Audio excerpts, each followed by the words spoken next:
გახდება. ოზურგეთის დემოკრატიული ჩართულობის ცენტრში გრანტის გამცემის საქმიანობის პირველი ციკლის პრეზენტაცია გაიმართა. არასამთავრობო სექტორმა პროექტის პირველი ნაწილი შეაჯამა და საზოგადოებას სხვადასხვა აქტივობა გააცნო.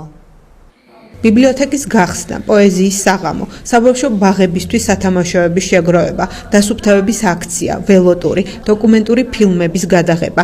ეს არასრული ჩამონათვალია იმ აქტივობებისა, რაც პროექტის ფარგლებში ჩატარდა. დემოკრატიული ჩართულობის ცენტრში პროექტის ავტორებმა საზოგადოებას უკვე განხორციელებული ინიციატივები, სლაიდების მეშვეობით წარუდგინეს და ყველა წარმოდგენილ აქტივობაზე დეტალურად ისაუბრეს.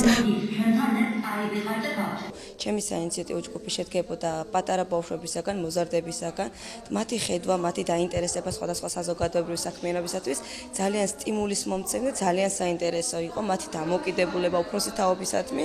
მე ვფიქრობ, რომ ძალიან წარმატებით ჩაიარა პირველმა ეტაპმა პროექტის, მით უმეტეს დღეს ვისაუბრეთ მხოლოდ პირველ ეტაპზე, მაგრამ სინამდვილეში ეს იყო მეორე ეტაპი, მეორედ გაიცა ეს გრანტი.